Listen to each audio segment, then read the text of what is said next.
Okay, so equations of motion example 5 here is an object travelling at 10 meters per second southwards is accelerated at 4 meters per second squared northwards for 5 seconds.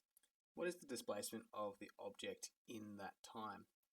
Okay, so we're going to say that northwards is positive. You could say that southwards is positive if you feel like it, as long as you are consistent throughout. So we write down SUVAT. We are not sure what its displacement is.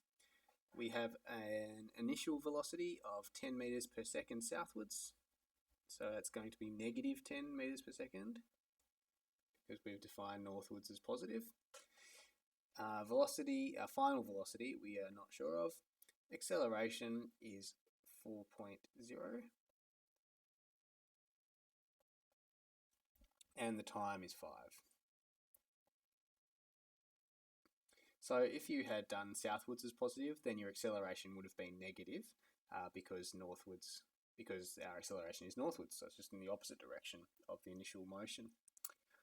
Okay, so again we look at our information sheet and we look at our 4 equations here. This time we're going to use the final one here, so S equals ut plus half at squared. S equals ut plus half at squared. And fortunately for us, we're looking for S, so we don't need to rearrange this equation this time. So we have a minus 10, and sometimes I put it in brackets, minus 10 times by 5.0 plus a half times by A, which is 4.0,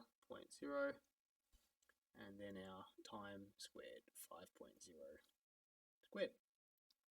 Okay, so we go equals, and let's put that into our calculator. So we have a negative 10 times by 5 plus 0.5, so that's another way of writing half, times 4 times 5 squared. And it's equal to 0.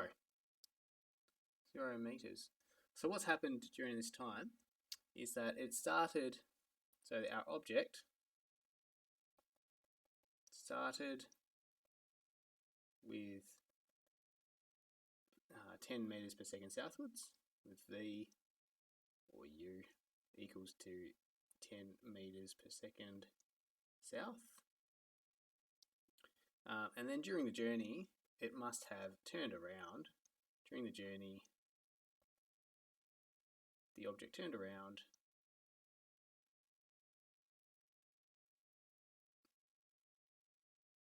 and started travelling northwards.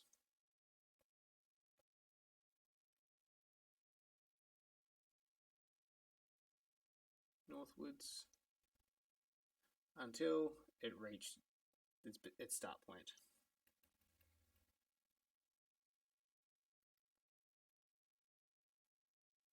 Oh, that's not the right grammar. There's no apostrophe there.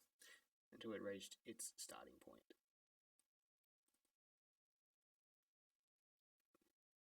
At 5 seconds.